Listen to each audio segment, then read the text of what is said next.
Hey everybody, I'm Mike, and today we're going to do a thorough inspection of our weaker hive and probably give them a little more room to grow.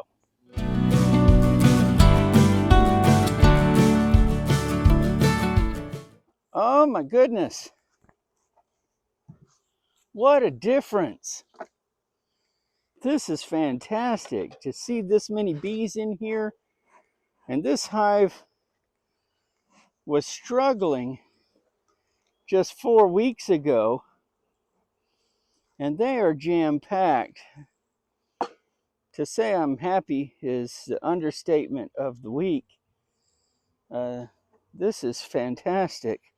Let's go through here and take a look at these just to make sure we're interpreting things correctly. But for first impressions, that's the best one I've had this year from this hive.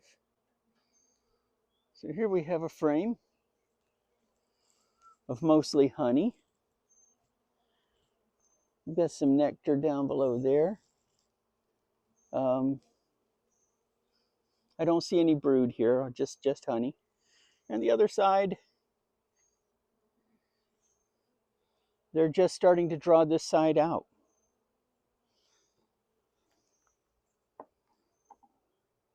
I'll set that down here next to the box. I'm not going to take all the frames out of this box. I'm going to look at all of them. I recently got a question from a beekeeper about how do you take all these frames out for inspection and not upset the bees?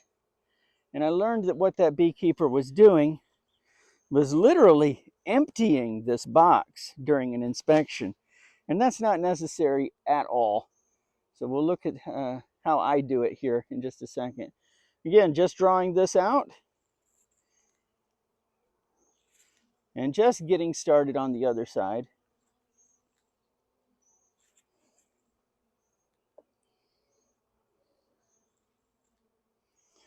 And we'll take this next frame out. I'm going to lift it out to look at it, just like I did those other two. But I've emptied this box as much as I'm going to empty it at this point. I'm not going to take any more frames out of this.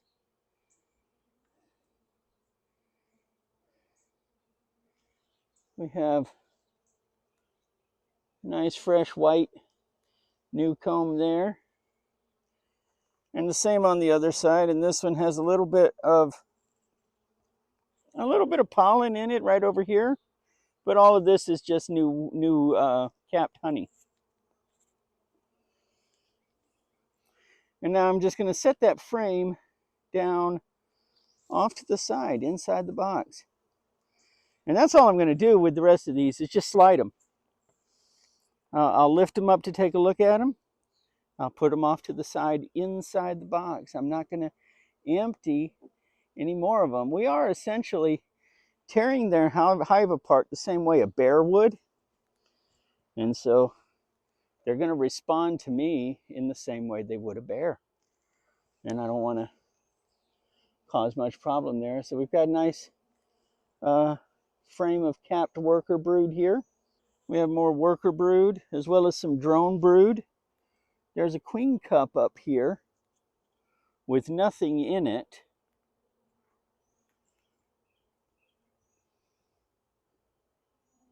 We have another queen cup down here at the bottom. I'm going to flip that up so I can take a look inside it.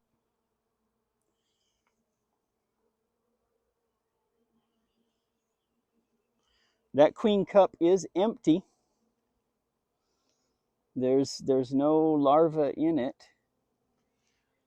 But I'm seeing plenty of capped brood. I'm seeing uncapped larvae. Let's take a look at the next one and see. So far, just really encouraging signs. I was worried about this hive, especially since the tulip poplar bloom is over, and that is the primary nectar source for bees in my area is tulip poplar. But there's plenty of other stuff blooming. Plenty of other things.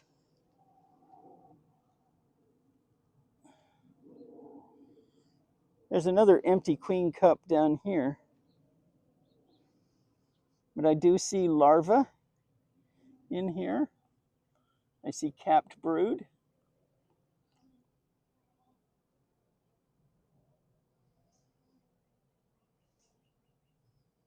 I don't see eggs, but that doesn't mean there aren't eggs in there.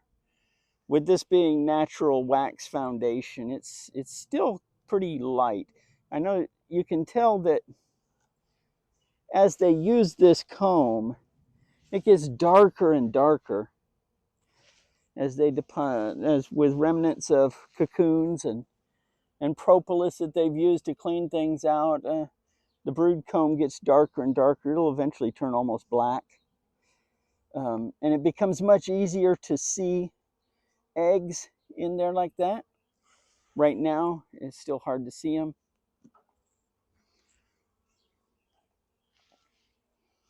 I think that's one of the benefits of the black plastic foundation. However, as I've said, there's so much work in adding additional wax to it that I'll probably have better results just giving them wax to start with.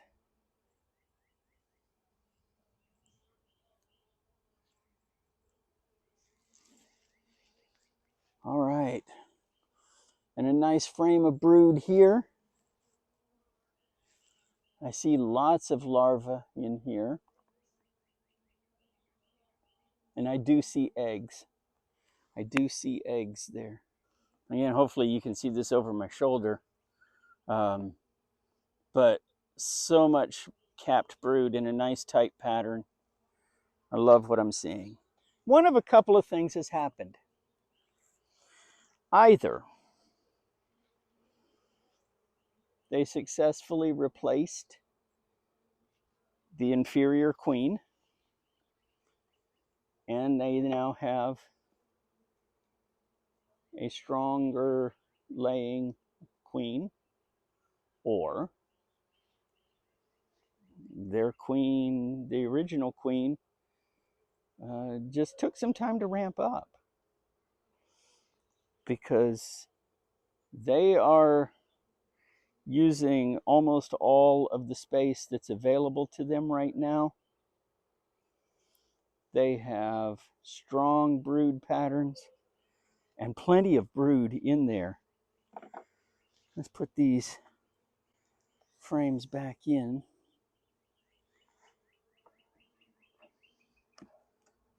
So what I'm going to do is give them a second brood box to expand into. Now, many beekeepers use 2 deep hive bodies for the brood chamber. And that was how I did things when I first started out as well. I changed my mind later on, and I started using 1 deep and 1 medium for the brood chamber. And the reason I did that is because in the spring, you'll need to reverse these boxes because the bees will consume resources from the bottom up. And so when spring comes, they'll be up in the very top of this, and I want the bees down at the bottom so that they're raising brood from the bottom up, and I can put honey from the brood chamber on up there. If the bees start off at the top, they're only going to want to go up, and they'll be moving into my honey supers. I don't want that. So you have to take that top box down off and put it on the bottom board. Move the empty brood box up top. Problem is that top box can weigh up to 90 pounds. And if I'm doing this by myself, I don't want to lift 90 pounds over and over again. So, especially if I build this up to several hives. So I use a medium, which will stay around 40 to 50 pounds. So there's our result, and I could not be happier. This hive is really rebounding nicely. very confident in their chances of building up population sufficiently that they'll go into winter really strong. And so right now my focus is on giving them the room and the resources they need to continue expanding. Have you had a hive that didn't build up quite the way you thought it should? If so, let's talk about it. Tell me about it down in the comments. Would love to hear from you folks. If you've got a hive that is underperforming, how do you approach addressing that? What are the factors in your area? Here in Middle Tennessee, it is early June, so we are heading into probably the driest part of the year, so resources will become an issue for the bees. And so I have to make sure that I keep an eye on their food stores, make sure that they have enough coming in to get them through this dry spell until the autumn plants begin blooming around September. So that's where we are now. And we're getting ready to install some hive beetle deterrents. I haven't seen evidence of hive beetles in either of these hives yet. My experience in this area tells me I will definitely have a problem with hive beetles with these hives. So I have a couple of different methods of controlling the beetles on the way, and we'll get into those next week. I've got a lot more content coming, and I look forward to your questions. We're getting great questions on all of the social media channels and great conversation. I really appreciate everybody chiming in and adding to the conversation. Whether you're a new beekeeper, an experienced beekeeper, not a beekeeper, but interested in weird little bugs, everybody's got a spot here, and I hope to provide something for everyone. So until next time, thanks a lot, everybody.